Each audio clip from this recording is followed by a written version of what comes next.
Thanks for being here. Subscribe to Cheating Stories Best, so you don't miss new stories. Can a dark past get in the way of a bright future? Today's story with a similar plot. Enjoy it! Looking back, I realize I should have known how this would turn out. I met Monica when I went to King Soopers to buy groceries for dinner. It was Sunday, and as I was walking from the parking lot to the store, I noticed a woman pushing a shopping cart. She was wearing skinny jeans and high heels, and I have no idea why, but a woman who wore high heels with jeans caught my attention. I hurried to grab the cart and followed her into the store. I noticed she had filled out her Levi's pretty well, and I was so busy looking at her backside and pretty legs and heels that I almost collided with her with my cart. I stopped in time and looked up to see that she had a tattoo that covered her entire back, or at least that's what I thought. Her top covered most of it, but I could see just above the neckline of her top and some of it coming out of the armholes on either side. "Sorry," I said, "but I have a question for you." She turned to face me, and I saw that her face was as captivating as the rest of her body. "What's the question?" she asked. "How much will it cost me to persuade you to take off your top so I can see the whole tattoo?" She laughed and looked around. "Here, in the shop, in front of God and everyone else? I think I could do it for $1,000. She saw the expression on my face and said, "What, do you think I'm not worth $1,000? I'm sure you're worth much more, but it's not affordable." "What's your price range?" I asked. "Don't insult me by talking about this," she replied. "Oh no, don't insult me. You started it yourself. How much do you want to pay?" Honestly, I do not know. I didn't expect to have this conversation. I thought you would say something like, "You don't have enough, and you will never have enough." What if I said that I agree with everything you have? What would I get? $53 and some change. Never. "Not here, in the store, not for such a small thing," she said, starting to walk away. I smiled guiltily and shrugged. "You're pretty cute," she said, and then continued, $53, right? "Not here, in the store, not for $53. But call me in about an hour," she said, taking a business card out of her purse and handing it to me. "Maybe we can work something out. Use your mobile number." Then she pushed her cart towards the deli counter. I watched her walk away, my head throbbing as I admired her in those tight jeans. I looked at the card and saw that her name was Monica Ensign and that she worked for a real estate company. There were 2 telephone numbers, one of them a cell phone, a fax number, and an email address. I put the card in my shirt pocket, intending to call Monica Ensign. I didn't have a checkbook with me, and as Monica walked away, I decided not to spend my $53 on groceries. I left my empty cart in the produce section and headed home. I took a shower, put on clean clothes, and looked at the clock. It had been an hour and 5 minutes since Monica Ensign gave me her card. I took my phone off the charger and made a call. "Hello, I didn't tell you my name, but I'm the guy who really wanted to see your tattoo. And by the way, my name is Rob. I'm surprised. I really didn't expect you to call. I thought you were just testing me. You give your phone number to any guy who you think is just pranking you?" "No, but I said you're pretty cute. What did you expect to get from this call?" "I have no idea, but you told me to call you in an hour, so I was hoping you had something in mind." "Yes, I was curious to know if you would actually pay me to see my tattoo." "Still would?" "Okay, but it will cost you money." "How much?" $53, and you should invite me to dinner." "I can do it now if that's the right time." "Do you know where Castleview Apartments are?" "I know. I'm in apartment 15 in Building E." "How long can I wait for you?" "After a minute, maybe a minute and a half." "Where are you now?" "Apartment 22 in Building B." I made it in about 15 minutes. She answered the door wearing the same jeans and heels, but she was wearing a different top, and it didn't show her tattoo. "Just let me grab my purse, and I'm ready to go." On the way to my truck, she asked where I would take her, and I told her it was her choice. She chose Angelina's, and there, over veal scallopini and linguine with clam sauce, we exchanged vital statistics. She was a 24-year-old single mother, daughter with grandparents on weekends, an office manager for a real estate firm. An avid bowler with 2 mixed and 1 women's domestic league with an average of 176. She loved classical music, read on average 2 books a week, currently had 9 books borrowed from the library, and loved to cook. For my part, she learned that I was a single 26-year-old logistics manager for a national trucking company who also played bowls, but only in 1 men's house league. And had a batting average embarrassing to admit after she said hers of 155. My music is country western, I rarely read, never watch TV, and restore cars in my free time. My current project was a 1993 Mustang convertible. The last fact interested her. She also drove a Mustang convertible, a 1997 black with a black top. Yes, I saw it in the parking lot, and I was wondering whose it was. It belonged to my husband, and I got it by default when his stupid 5th place was killed. Unhappy marriage, everything was fine until I became pregnant with Melanie. He didn't want children and explained this very convincingly even before the wedding. When my birth control pills failed me, he said he wasn't going to bother himself with a child and left. He joined the army and, like a fool, allowed the recruiter to talk him into joining the airborne forces. I never got the full story, but on his 3rd training jump, something went wrong with his main chute. And he either panicked and forgot he had a reserve chute or something went wrong with that too. It doesn't matter, it was a closed casket funeral. What's your story? 26 years old and not married. 26 years old and a widower. Some similarities with your story. I wanted children, but she didn't. After 2 years of constant urging, unsuccessfully to get a vasectomy so she could go off the pill, she upped and left me. She told me to off and die and left the house. She was so mad at me that she didn't pay attention, ran a red light, and got hit by a beer truck. Another closed coffin funeral. Why didn't you give her what she wanted? Because I wanted children.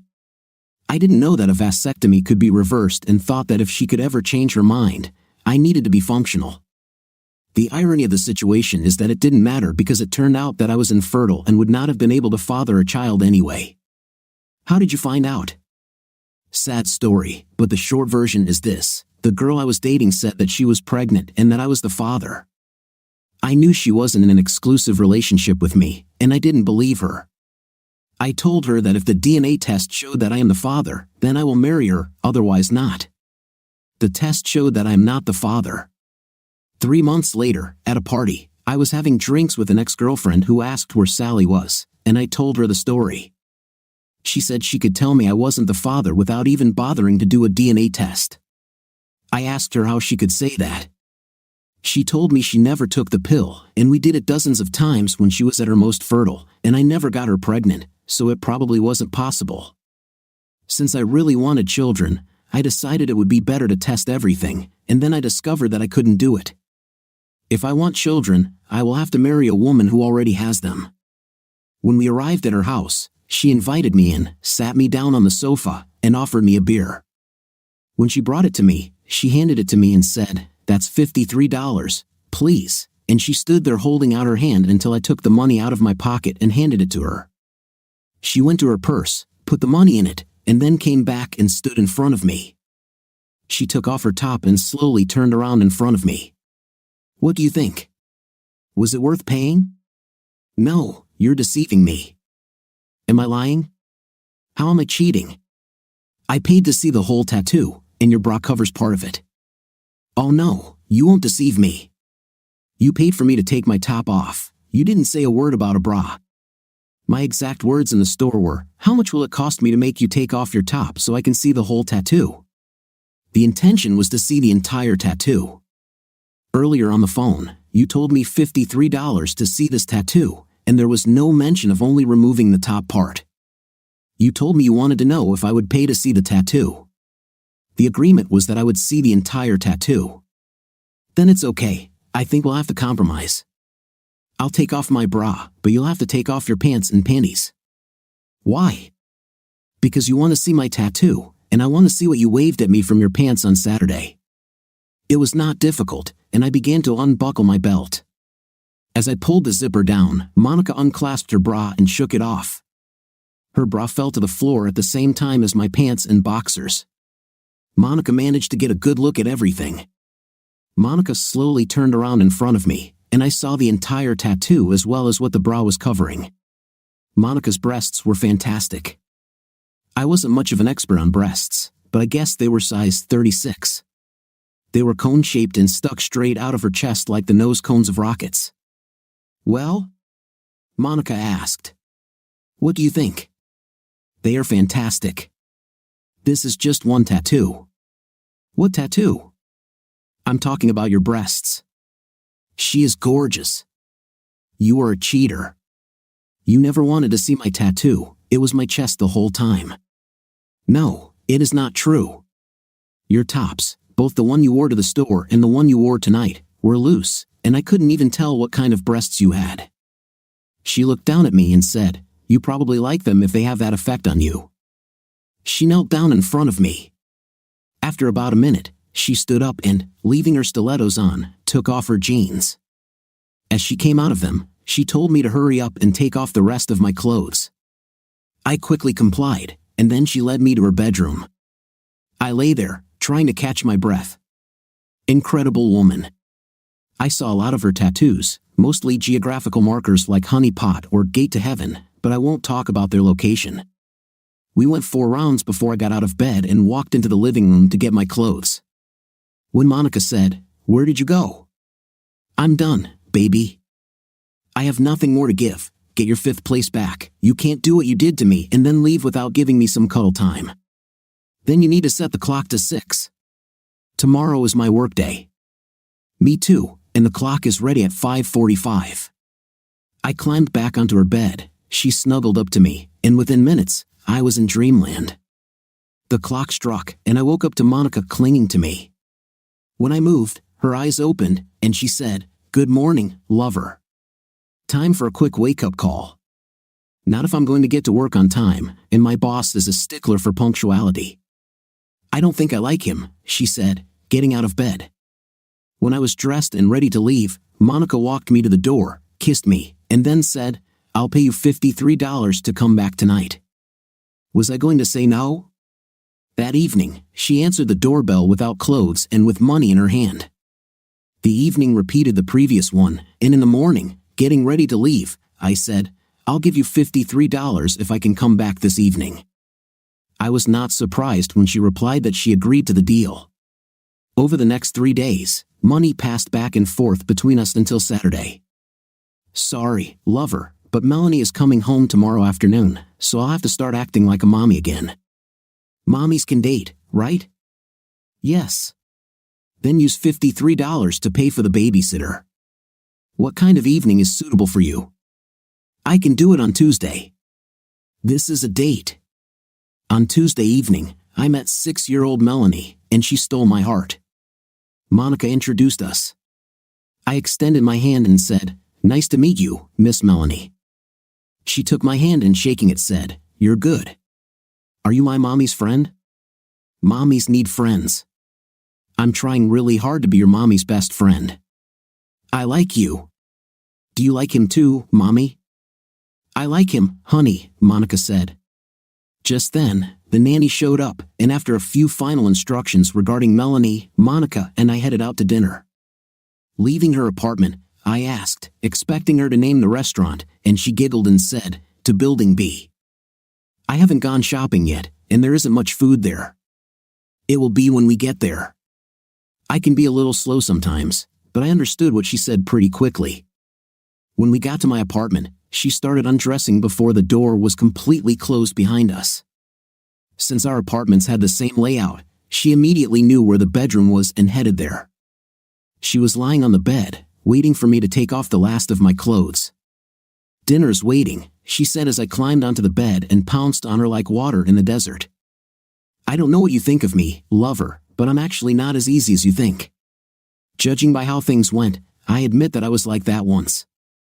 I was once so easy that I am ashamed of myself when I remember those days. Those were the days when I got the honeypot and heaven tattoos. I rode with bikers for a while, and that's when I got a big tattoo on my back. I don't know how I would have ended my life if I hadn't met Dan and married him. When I said yes, all my wildness seemed to disappear. You may not believe it, but before you, I hadn't had a man for almost a year. I don't know what it is about you, but that day I could barely control myself next to you in the store. I was afraid, really afraid, that you wouldn't call when I gave you my phone number. Love at first sight? Honestly, I don't know, but something made me give you my business card that day. There's something special about you, and I'm not the only one who feels it. Melanie has never behaved towards a man the way she behaved towards you today. I walked her home and kissed her goodnight and asked when I would see her again, and she said Thursday if I could. I'm damn sure I can on Thursday. She was waiting outside my apartment when I returned home from work. I asked her to give me a minute to wash myself, and then we could go somewhere, but she said she didn't want to go anywhere except my bedroom. I told her that I wanted more from our relationship than just a night, and she said that there would be plenty of time for that later. But at the moment she needed to make up for almost a year of no intim. I never wanted to put myself in the position of being against intimate, so we went to the bedroom. When she was about to leave, I asked, "Can we have a Saturday date? You, Melanie, and me. Maybe we should go to the zoo or something." Monica looked at me as if I had two heads and then said, "Are you serious?" "Of course, seriously. And why are you even asking about this? Every other guy I dated acted like Melanie had something dirty on their shoes that needed to be brushed off. Many of them didn't even ask for a second date. It was like my child was a disease they were afraid of catching, so your desire to include Melanie in your life came as a bit of a shock to me. Not all guys are empty-headed. You finally got lucky and found someone who was different." I walked her home, kissed her goodnight, and told her that I would come pick them up on Saturday at 10 o'clock. On Friday after work, I went to a gas station that was not working, which I rented. There were 2 bays with lifts and a working air compressor, and that's where I worked on the cars. I restored the Mustang, which was my current project, was almost ready to be painted, and I was hoping to be able to do it within the next week. Then I had to decide whether to keep it or sell it. This was a problem I had with all my projects when I finished them. I always wanted to keep them. Fortunately, I have always managed, sometimes with difficulty, to part with them. Besides, I needed to start looking for my next project. While I was working on 93, I was thinking about what was going on between me and Monica. It was obvious that I liked her, and not just for intim, and she seemed to enjoy her time with me. But would it last? I found myself hoping so. But what does she think? When I was done, I closed the toolbox, made sure the compressor was off, set the alarm, locked the door, and went home. As I fell asleep, I was still thinking about Monica and myself. At 9 o'clock in the morning, Monica called me. "I have to cancel the meeting today. The water pump on my car is leaking, and I need to take care of it today." "No need. You won't need your car today because I'll be driving. Tomorrow, I will replace your water pump." "I can't ask you to do this." "You didn't ask." "I volunteered myself." "You know what I mean. You told Melanie about the zoo, didn't you?" "Well, yes." "Are you going to disappoint her when you really shouldn't?" "No, you are right. You cannot do it this way." We had a great day at the zoo. Melanie held my hand everywhere we went, and I did everything she wanted. Food to feed the animals, I brought it to her. Did she want a hot dog? She got it. Her legs were tired, and she wanted me to carry her. She climbed onto my shoulders. And all this time, Monica looked and shook her head in surprise. When it was time to leave, I asked Monica where she wanted to go for dinner, but before she could say a word, Melanie asked, "Can we go to Mickey D's? Can I buy a Happy Meal?" Guess where we ate? When I brought them home, Monica invited me into the house and offered me a beer. I sat down on the sofa, and before I could get comfortable, Melanie climbed onto my lap. Monica came back with a beer and told Melanie to get off me. "You can't just pester Rob whenever you want. He's my friend." "Mommy, I like him." "I don't mind Monica, she's happy where she is. Maybe I'm against it after all. She takes my place. I think I need to buy bigger knees." When it was time for Melanie to go to bed, she asked me if I would read to her. I looked at Monica, and she said, "On her night table, there is a book of fairy tales. It doesn't matter which one you choose. She's heard them all more than once and never gets tired of listening to them." After Melanie fell asleep, I went out and joined Monica in the living room. We sat on the couch and hugged until my hands began to search for parts of her body, and then she pushed me away. "Sorry, darling, but not here. I'm too noisy and will wake her up. So when can we get together and make some noise again? I'll see if I can find a babysitter for tomorrow evening. How will we solve the noise issue when we get married?" A shocked expression appeared on her face. "Shall we get married? We've only known each other for 2 weeks, Rob. We know nothing at all about each other. I didn't say it would be next week, but I'm putting it in perspective. So why don't we take a look at what we know? We seem to enjoy spending time with each other. I'd rather be with you than any other girl I've dated. There is something about me that attracted you so much that you were afraid that I would not call you, and according to you, just from my conversation with you, you become wet. Add to this the fact that we are simply incredible in bed. But more important than our intimate compatibility is something that cannot be overlooked." "What exactly?" "Your daughter likes me." "Are you serious? Are you really thinking about marriage?" "Yes, I do." I do not know what to say. I didn't think that far ahead. You need to start thinking about it because I actually plan on asking in the not-too-distant future. I stood up. She walked me to the door, and after a rather heated goodnight kiss, I said, "On Sunday, the parts stores don't open until 9 o'clock, so I'll be here around 8. I'll take you and Mel to breakfast, and then we'll go get the water pump and take care of your pony." I was at her door at 5 minutes to 8, and we headed to the village and for breakfast. We were at AutoZone at 9 o'clock, picking up the water pump and some other parts. I played it safe and ordered the pump immediately after speaking with Monica on Saturday to make sure it was in stock. As for other details, I have learned from my own experience that when replacing a water pump, all belts should be replaced.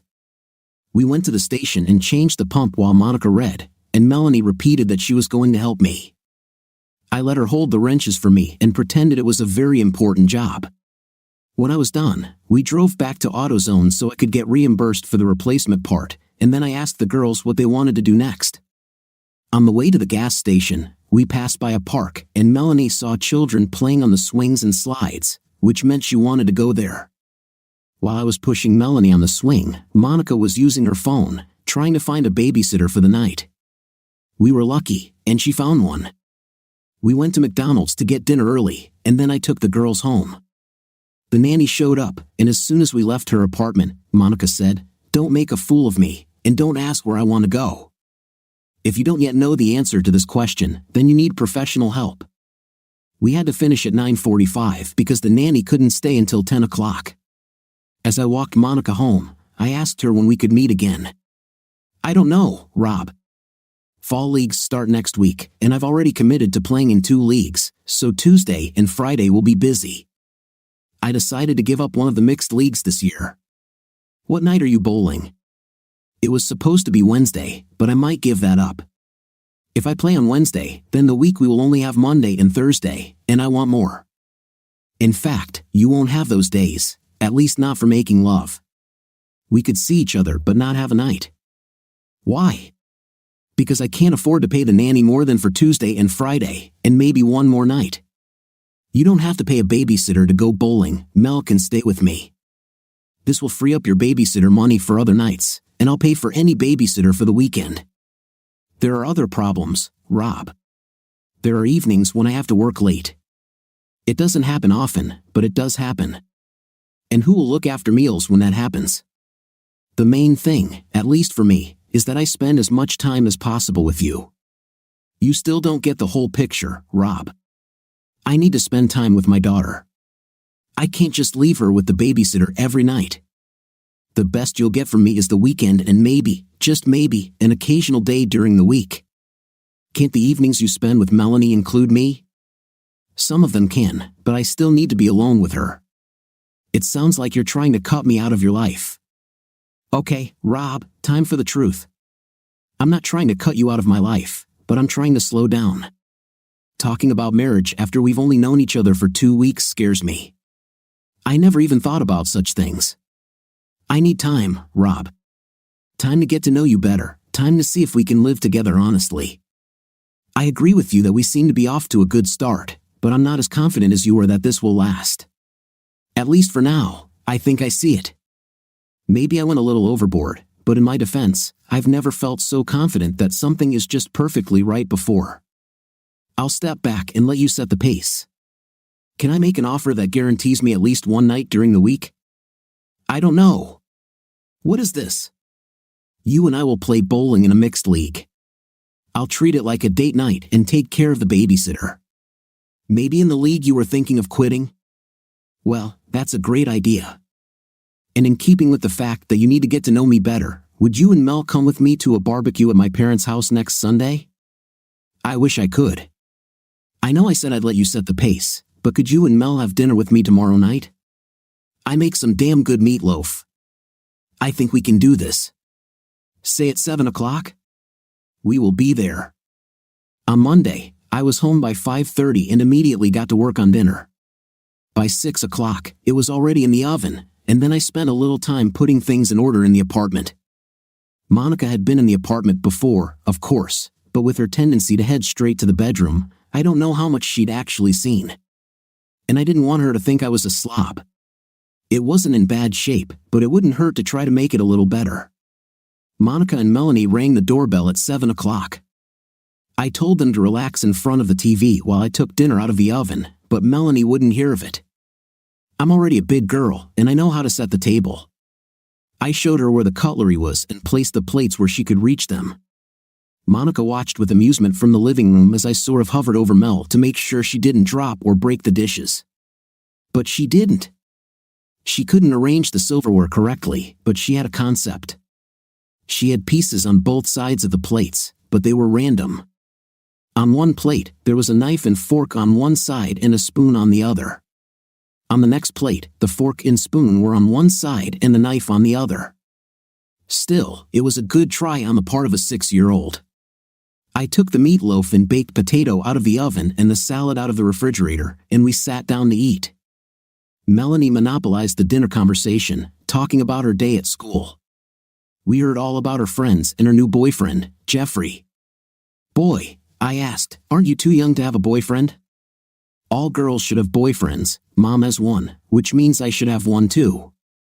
Does your mom have a boyfriend? I looked at Monica when I asked this question, and she looked at me with some kind of half-smile. Do you know who he is? Of course, I know, silly. It's you. A partial smile remained on Monica's face, and she shrugged slightly. After dinner, we parked Melanie in front of Cartoon Network, and Monica and I played cribbage and talked until it was time for them to leave. One of the things we talked about was how I would watch Melanie when Monica started bowling the next day. We decided that I would babysit at Monica's so I could get Mel to sleep rather than having her fall asleep at the house and then waking her up to take her home. I kissed both girls goodnight and told Mel, I'll see you tomorrow, and then went to bed. On Tuesday morning at 6:30, Monica called me and said that dinner would be on the table when I came to sit with Melanie. I arrived at 6:45. We had dinner, and then Monica went bowling. I asked Mel what she wanted to do, and she said she wanted to play a game. What game? A game for adults like you play with your mother. I realized she was referring to the cribbage game Monica and I played, and I knew that the game was years beyond her abilities. So, I pulled out a deck of cards and taught her how to play fish. She was good at numbers but had trouble with card faces. After a while, we sat and watched cartoons on TV until it was time for her to sleep, and I read to her until she fell asleep. Monica returned home at 9:45 and told me how the evening had gone. She rolled 214 and won the jackpot but was 6 points short. We kissed a little on the couch, and then I went home. On Wednesday, I picked up Monica at 6:30. We were on the tracks by 7:10, and I was introduced to my new teammates. It was a mixed league, and according to the rules, a team had to have at least 2 women or 2 men. Some teams had 3 men and 2 women, while others had the opposite. Our team consisted of Bill and Paula Martin, Susan Billings, Monica, and myself. I had the lowest GPA, so I got the number 1 role. Susan was next, then Paula, Monica, and Bill. We started well and took all 3 games, and I had a good evening with an average of 164 over 3 games. Monica put me to shame with scores of 179, 184, and 201. After we finished and left the last lead track, I told Monica I needed to go to the store and buy a new bag and told her I'd meet her at the bar. I bought a bag and headed to the bar where I found Monica sitting with some guy. I walked up to the table, pulled out a chair, and sat down expecting Monica to introduce me to the guy. But instead, the guy said, "I don't remember asking you to join us." I looked at the man and asked, "Did you join him at the table or did he join you?" "I was here first," I turned to the guy and said, "She is my girlfriend. We came together and we will leave together, and since my girlfriend is sitting here, I will sit here too. If you have problems with this, I am ready to go with you to the parking lot where we can discuss this issue in more detail." He gave me a hostile look, got up, and left. "Your friend?" I asked as he left. "Hardly. I've dated him twice, decided 2 times was too much, but he can't seem to take no for an answer. Maybe he'll accept it now. My hero saved me from a bad man." "Damn right, woman. I'm saving you from myself." We went to my house and played in the bedroom until it was time for her to go home and let the babysitter go. On Thursday, Monica was alone with Melanie, so I drove to the gas station and got the Mustang ready for Saturday's trip to the paint shop. On Friday, dinner was already waiting for me when I arrived at Monica's, and I received a kiss for dessert just before she left. Mel and I played cards again, and this time I taught her how to play war. She had no school the next day and was able to stay up until Monica returned. Monica put her to bed, but Mel insisted that I read to her, which I did until she fell asleep. When she fell asleep, Monica and I settled down on the sofa and kissed for about 20 minutes, and then she pulled away and said, "This is so stupid." She took me by the hand, lifted me from the sofa, and led me to her bedroom. As soon as the door closed, she began to undress, looked at me, and said, "Don't stand here but act according to the program." I quickly undressed and followed her onto the bed. When we were lying in each other's arms after a full program, she said, "Mel usually doesn't wake up until 7 or so. Will you be able to leave by then?" "Don't know. After you have fun with me, I usually sleep like a log. Do you think you can get me up in time?" She laughed. "Give me a few minutes to catch my breath and I'll be out of here. I don't want you to leave, but I can't let Mel see you here when she gets up." I told her I understood, but in reality, I didn't. Mel was too young to understand, and by the time she was old enough, I assumed I would already be married to Monica. But Monica wanted it, so I got up, got dressed, and got ready to leave. I told Mom that I needed to take the Mustang to the paint shop in the morning and asked her if she and Mel wanted to come with me and then have a picnic in the park. She said it was a good idea, and I told her I'd pick her up at 9. I went to my room, set the clock to 8, and fell asleep as soon as my head hit the pillow. I picked up the girls at 9 and we went to the gas station to pick up the Mustang. Man got behind the wheel of my pickup truck and followed me to Ray's collision. Ray inspected the car and asked me the same question he always asked me every time I brought him a car to paint: "Are you going to keep it or sell it?" My standard answer has always been, "Don't know." I couldn't decide this time. I knew the answer profoundly. This took him by surprise. "You're sure?" "Yes, need money. I just might find someone who wants to buy it." "How much are you going to ask for it?" I told him the number, and he said he thought it was reasonable. I knew he was wondering why I made the decision so quickly. Everything was simple. I wanted money. I didn't need it, but I wanted it. I wanted it because I was sure, absolutely sure, that I would marry Monica and want to move us from an apartment to a house. It wasn't a problem because I had the money to do it, but I wanted to pay cash and not finance it. I had a little over $415,000 in the bank, in checking accounts, savings accounts, and certificates of deposit. I even had a money market account with a broker I knew and trusted, my brother has, but I wasn't sure it was enough to buy the house I wanted, so I wanted to top it up. Why did I live in an apartment if I had so much money in the bank? It's simple. Living alone, I didn't need more than an apartment. But after Karen and before Monica, I didn't meet a single woman who was enough for me to think about anything other than an apartment. Why did I have so much money in the bank? My father was in the insurance business, and when Karen and I got married, he convinced me to get life insurance because of my age and Karen's age at that time. I was able to get a policy for $250,000 for each of us for a reasonable amount. The policy had a standard double indemnity clause, and when Karen died, I received $500,000. I had credit cards, but I rarely used them, preferring to pay in cash. I continued to fund my account as I sold the cars I bought and restored. When I sold a car, part of the proceeds went to purchase the next project, and the rest went to the bank. Financially, I was in great shape. My Silverado was only 5 months old and was paid off. At work, I had a 401k that the company matched up to 5%, and I contributed 10% of my salary to it. Every day Ree gave me a couple of recommendations on cars I might consider for my next project, and then I left the Mustang in his capable hands and drove away. We went to the park and let Mel play, and about an hour later, I took out the picnic basket I had packed, and we ate. I dropped the girls off at home by 3 o'clock and then drove home, showered, and changed to get ready for the evening with Monica. I picked her up at 6, and for a change, I didn't ask where she wanted to go or what she wanted to do. I wanted to spend a real evening with her, not just take me to your bedroom. We had dinner at Duke's Steakhouse, and then I took her to the pit for drinks and dancing. We had a good time and returned to my apartment around 11 o'clock. Man found a nanny who could stay the night, so she didn't have to rush home. It's good that we finished with her only at 3 o'clock in the morning. When I woke up at 9 o'clock, Man was gone. I made myself breakfast, then did laundry and cleaned the apartment until 1 p.m. when I picked up the girls and headed to my parents' house for a Sunday barbecue.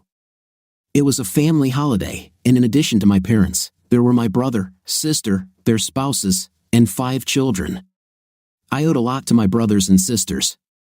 Before they got married and started procreating, there was a lot of pressure on me as the eldest to give my parents grandchildren. I could never convince them that Karen wouldn't just let me get pregnant. When Ron married Wanda and Wanda gave birth to twin girls and a boy a year and a half later, the pressure took off from me.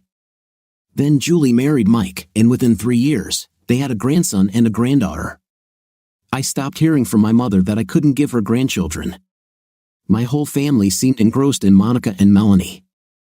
The younger Ron and both Julie were close in age to Mel, and she immediately got involved in playing with them.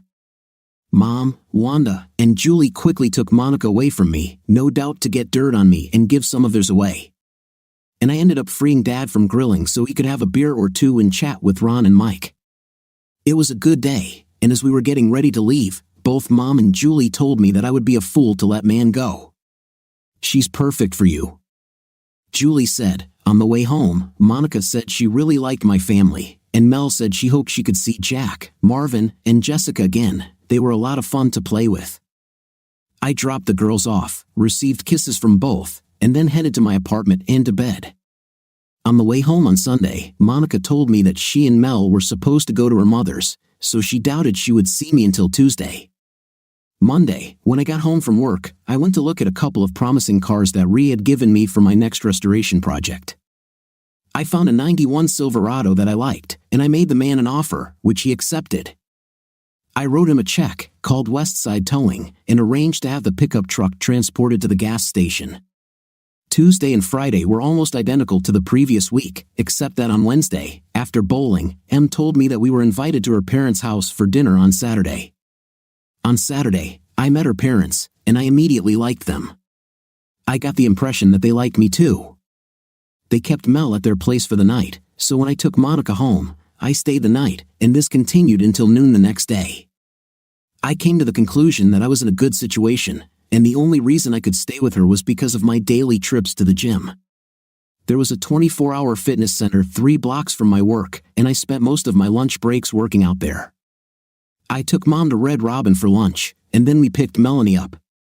We ended up staying at her parents' for dinner, and then I took the girls home. On Monday after work, I went to the paint shop.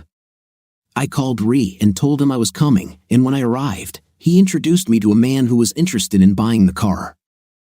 I told him my price, he accepted it and wrote me a check on the spot. On the way home, I stopped at the flower shop and bought 2 flower arrangements, one for Monica and one for Mel. I stopped at the man's apartment and gave them to the girls. I received kisses from both of them and went home. The next 2 months passed almost like a repeat of the previous weeks, and then I decided it was time to get it done or start retreating from the potential heartache. It was Saturday, and Mom had a babysitter for the night. We went out to dinner, had a drink, and danced a bit, and then came back to my place. I poured Monica a drink and then got down on one knee and asked her to marry me. She didn't light up, smile, or jump for joy. She looked away from me and seemed hesitant to speak. Finally, she looked at me and said, "I was afraid of this, and I hoped that this would not happen.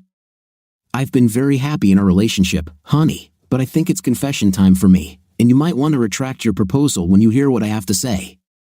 I already told you that before I met Dan. I was a real, but I never told you the whole story. I started my path as in high school, a week after prom and 2 days after my 18th birthday. I gave myself to Drew, our neighbor's 19-year-old son, and I loved it. After that first time, we did it wherever we could, whenever we could find time for it. One night, we went to a party. I had a little too much alcohol, and Drew and I snuck out and found a bedroom. We had intim, and after we finished, he got up and went to take a leak. A few minutes later, we got down to business again. Halfway there, I discovered it wasn't Drew, it was some guy who wandered into the room and saw me lying on the bed. I did not care.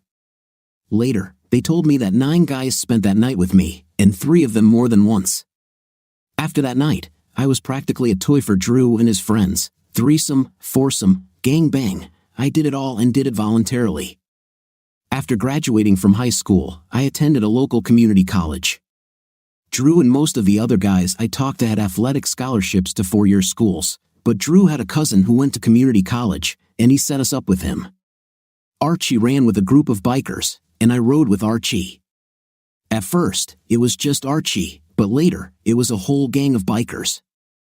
I found out that the rule was this: for the first month, you were just an old girlfriend of the guy you were skating with, but after a month, you became a general club girl who could be used.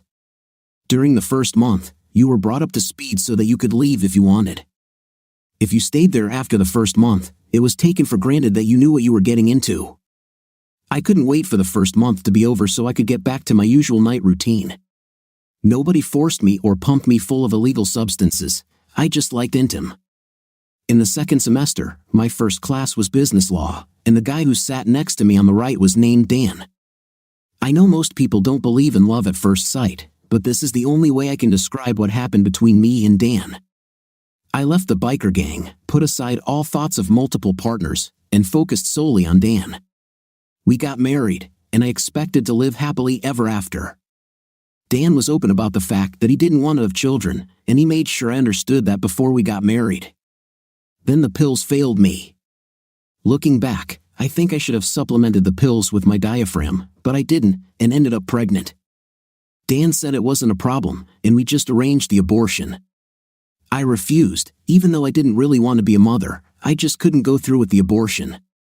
Dan and I argued until it was too late to do the procedure, and then he ran out of the house and joined the army. I was angry with him for what he did, and after he left a month later, I mentally said you and called Archie. He spent 2 days in my bed, and on the 3rd day, he brought Max with him, and the next day, it was Max and Ted. The guys thought it was great to have a night with a married pregnant woman, but I went back to multiple partners and gangbangs and loved it. I was sitting in the back seat of Archie's car when my water broke. I received the news of Dan's death a month after Melanie was born, and I'm sorry to say it didn't have any impact on me. He left me, and for me, it was just a release. When the doctor told me I could return to bed activity, I left Melanie with my parents for the weekend and called Archie. I spent Saturday with him and Sunday with him, Ted, and Max. By the time I arrived at my parents' house to pick Melanie up, I felt guilty for leaving her. Over the next week, Archie and a few others spent the night with me, and one night, Melanie started crying, and I was so into the intim that I went ahead and let her cry. When the guys were done with me and she was still crying, I finally woke up to what I had done, and a real feeling of guilt came over me. That night forced me to pull my head out of my 5th place and start being the best mother I could be to Melanie. I doubt you want to be married to such a woman. Perhaps I wouldn't want to be married to such a woman, but now it's not you. You put all that behind you and focused on being Melanie's mother. What you did in the past is none of my business. You are now the woman I'm asking to marry me. There are a few things behind my back that I'm not very proud of. The past is the past. Our lives began that day at King Soopers. Everything that happened before this day has nothing to do with our lives now. It's not that simple, honey. The guys who handled me are out there, and it's inevitable that one day we'll run into one of them. They were a rude bunch, and I can only imagine what they would say or try to do. I don't know if you want to put yourself in a position where you have to put up with it. They should be worried if I have to fight their entire group. As far as I'm concerned, you're worth it. Do you really mean that? You know that. Yes, besides, you know that I have always wanted children, and the only way to have them is to marry a woman who has them. I know for sure that Melanie won't mind. You should marry me for Melanie's sake, if for no other reason. Well, I guess if Melanie wants it, I'll have to say yes. We got married in a civil ceremony with her parents and my parents as witnesses. We bought a 4-bedroom house on 10 acres, 1 bedroom for us, 1 for Melanie, 1 turned into a home office, and 1 turned into a guest room. The house had a 3-car garage, and a lift was installed in one of the bays so that I could continue my hobby of restoring cars. We moved into the house to live the good life. 3 years after the wedding, the first big problem appeared. Before this, there were several small ones. Some of her old friends talked and tried things, but broken noses, black eyes, etc., put an end to it all. Archie's 4-day stay in the hospital made it clear to him that I didn't think well of their actions. A big problem arose at Monica's work. One evening, she came home from work and told me that she had a serious problem. A friend stopped by the office of Alex, one of the sales agents, a couple of days ago. This friend was one of the bikers I rode with when I was a wild child, and Barney recognized me. Apparently, on one of the trips, I took some photos, and Alex told me that Barney passed on the photos. Alex wants me to have a night with him, or he will send copies to you. Distribute the photos around the office, and also at the 2 restaurants where we sometimes have lunch. You'll have to do it here in the house. What? Have you gone completely crazy? Not at all. We just need to get him somewhere where I can deal with him alone. You will tell him that I will be out of town for 3 days, and he needs to come here because I call every evening when I'm out of town, and you need to be here to answer the call. Tease him a little, ask him if he would like to make out with you on my bed while you talk. Talk to me. I bet he won't miss this chance. And so he did. Monica told him that she puts Melanie to bed at 9, and I usually call around 10, so if he can get there at 9:30, they'll be on their way by the time I call. She told him he had to leave by 6 in the morning before Melanie got up. She then told him that if he behaved well, he could come back the other 2 nights when I was gone. I was outside the bedroom door when he walked into the room, and he never knew what hit him. We had a short conversation with him, including some threats and blackmail. He happily told us where the photographs were and seemed to understand that it was better not to mess with me. The next day, Monica went to work, but Alex was not there. Around lunchtime, she learned that he had called and quit. Not being a completely trusting person and having slight doubts about Alex's confession, I tracked down Barney and talked to him. When I left him, I became convinced that Monica had never been photographed playing her intimate games. I don't know if her pee will come up again and try to cause problems, but if it does, we'll deal with it. What do you think of our story today? It seems to me that your girlfriend's past should have no bearing on your future together, just like her boyfriend said in today's story. What's your opinion? Write in the comments. See you in the next video.